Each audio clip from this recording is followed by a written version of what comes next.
Hi, I'm Elizabeth and today I'm here to talk about the saga of Erik the Red. This is a part of a read-along called Sagalong, and I will leave links to all of the hosts of this read-along down below so you can check that out if you want to know more about the project. But before going into the specific saga, I just wanted to say something about sagas in general, because I think that if you are used to reading contemporary novels, reading a saga will be something a bit different. For one thing, a saga won't invite you into the story the way a modern day novel will do. Quite the contrary. A saga will usually start with a list of names. You will be introduced to some of the main characters of the saga, and you will be introduced to their parents, grandparents, great-grandparents, great-great-grandparents, and where all of these have been living, the names of the farms and of the places they hail from, and all this kind of information. So it's a very information heavy start with lots of names, most of which you will not get back to during the saga itself. And the other thing is that even though sagas mostly are very action-packed stories telling of the highlights of people's lives, and oftentimes dramatic highlights, they are not plot-driven in the way that there is no sort of gradual building of tension that's going to climax and then be resolved and all threads drawn together. People will just appear and disappear at random. Objects, things, other things will also just appear and reappear, and no explanations will be given for all of these things. So for a modern day reader, a saga will seem very random because there are no build-up to events. Events just happen. And sagas are basically just a long list of events, one after each other, and sometimes they are related to each other, like in many of the great sagas. There's all of this story of revenge going on, and then the revenge will of course be because of a previous incident. There's none of this in the saga of Eirik the Red, really. So this saga seems even more random than many others to me, just because there are so many smaller things and events taking place, and it's hard to see them connected as a whole. There's just a very fragmented story. And both of these traits of sagas stem from the fact that sagas are portrayed as being true stories, and the listing up of the heritage of all of the players in the story is a way of anchoring the saga into the real world. It seems true because all of these people were known to exist. There were families that people knew of, and they also show just how important family ties was in this society.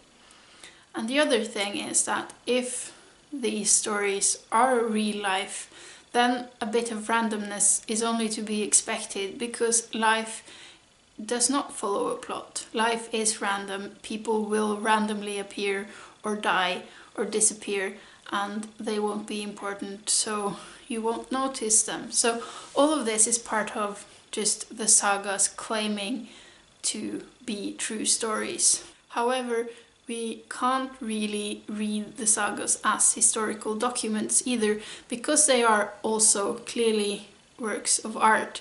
They are written by someone, and they are written with a certain form in question. I mean, sagas have genre traits like any other genre, and that has affected how a story is told, what is left out, what is told. Also, the sagas are not eyewitness accounts. They were written down long after the events that they portray. For this specific saga, the events it tells of happened around the year 1000, and the saga itself is presumed to first have been written down in about 1200, so 200 years after the fact. And then we don't have the original. The stories are handed down to us through two medieval manuscripts, one from 1340 and one from 1420, which leads another 100 to 200 years of being copied out by hand by scribes that are known to make mistakes, some involuntary, but also just adding and subtracting to the story because that's what they wanted to do. There were no copyrights at this time. So we don't know how different the version of the story we have is to the original version of the story, and we certainly do not know how close it was to the real life events. What we do know is that the two versions we have handed down to us of the saga of Eirik the Red are very different, and also that the same events are also depicted in another saga called the Saga of the Greenlanders, and these two also tells, even though they tell the same sort of main story about the discovery of Wineland, who goes when, and a lot of other details are different in the two stories. So obviously none of them can be 100% true. But not being true does not mean it's not interesting, and it does not mean that the story can't tell us anything. The main part of the story of Eirik the Red is about the Vikings discovering America about 500 years before Christopher Columbus did so. And we know that this is a fact because archaeologists have actually found the buildings that the Vikings made, the remains of buildings, obviously. So we know for a fact that they were there, and these two sagas, the saga of Eirik the Red and the saga of the Greenlanders, are the two only sources we have written down about the events and about who went there and what they found. I have read both these sagas this week, and I have to admit to being a bit confused about what details stem from what sagas by now, because they are enough similar to make them blend together in my mind after having read them both several times over this week. But I'm going to try to stick to the version from the saga of Eirik the Red. Even though the saga is called the saga of Eirik the Red, or Eirik Raude, it's not really about him. I would say there are four main characters to this story, and Eirik is but one of them. He is, however, the nave that connects all of the people together. He is the one with the connection with all of the others, so they are bound together because of him. So this tells the story about Eirik, who has to flee Norway with his father because of some murders, and they go to Iceland, and after a while his father passes away. Eirik gets into a feud with one of his neighbors that ends with Eirik killing the neighbor's two sons, and because of this he also has to flee Iceland, and he goes on to settle Greenland, making a Norse settlement on Greenland, and he gets friends to join him there.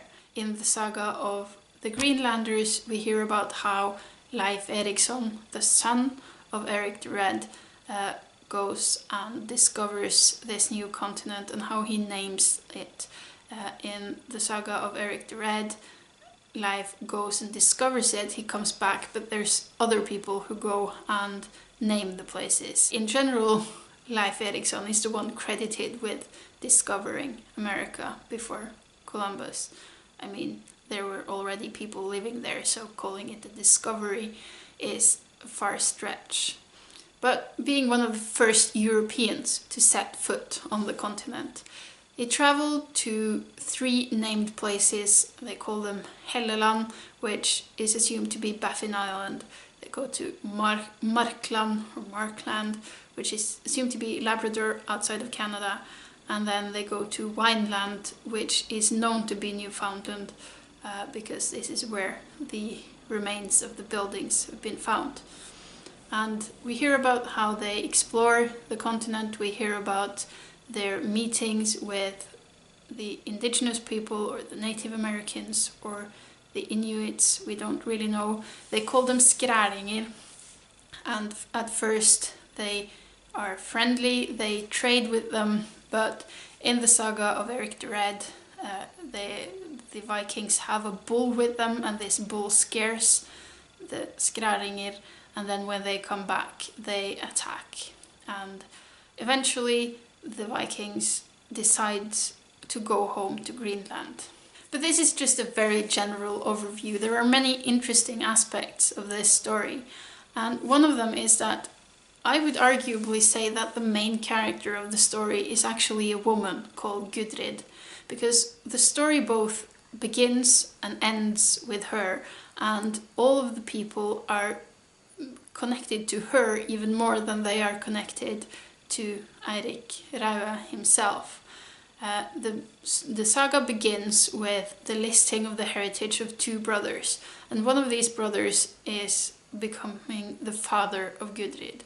And then Gudrid goes on to marry the son called Thorstein of Erik the Red, and they try to go to this new land, to Wineland, but they drift out of course and they come back to Greenland, where Thorstein dies of a disease.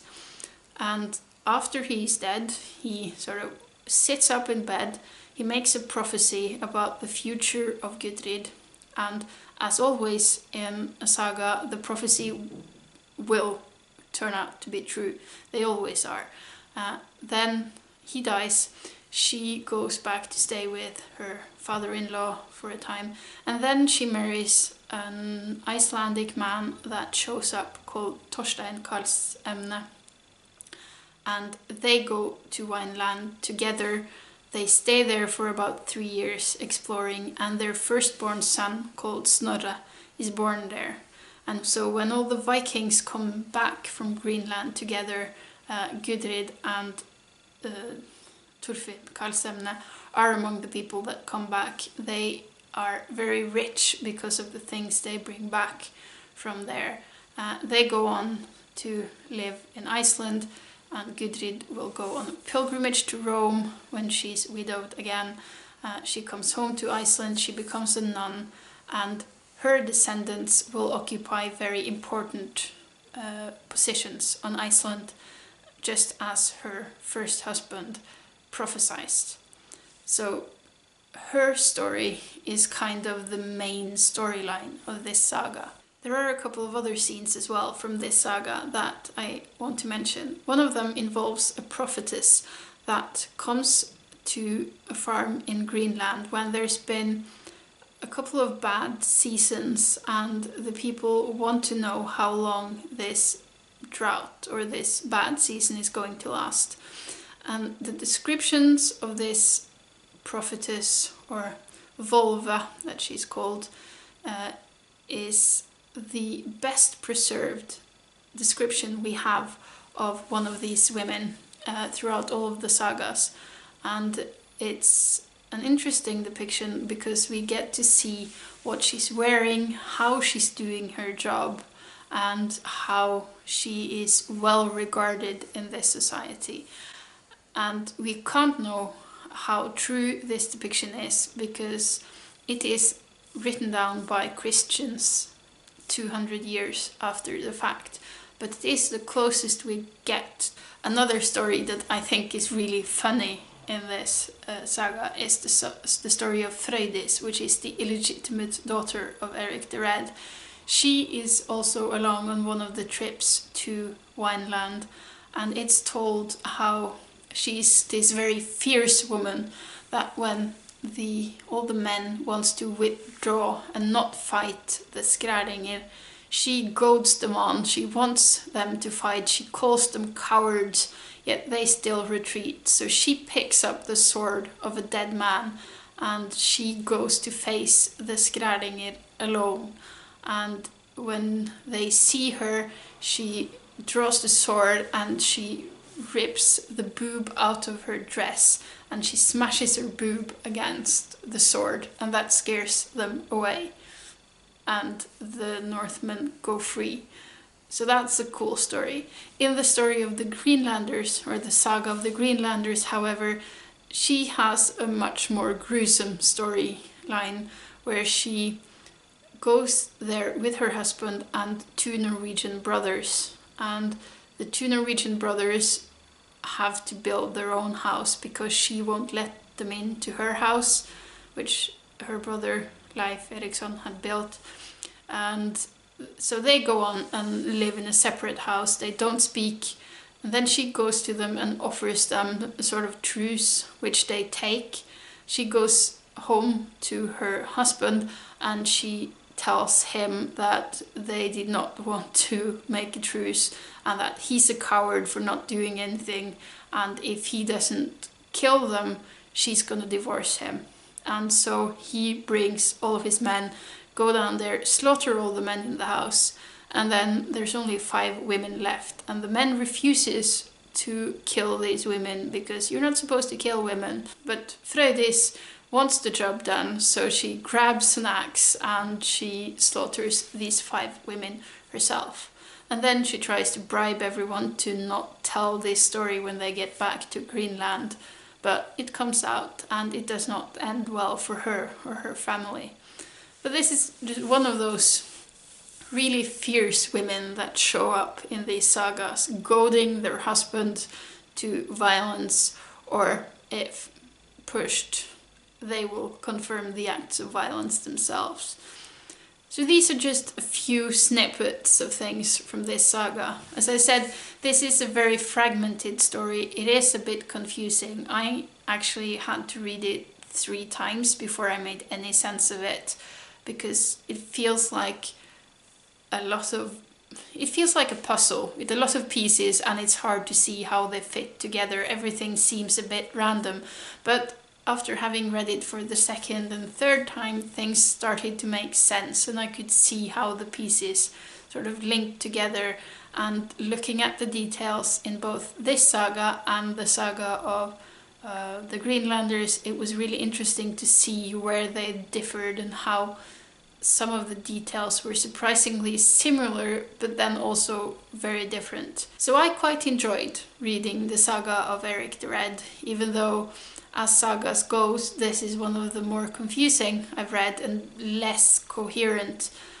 It's got a lot of just random stories and not all the drama that many other sagas have. But I enjoyed it nonetheless, and I look forward to reading the saga of Gunnlaug Ormstunge, which will be the saga for next week. That's a saga I've read multiple times before, and it's going to be a more dramatic kind of story. So I look forward to that.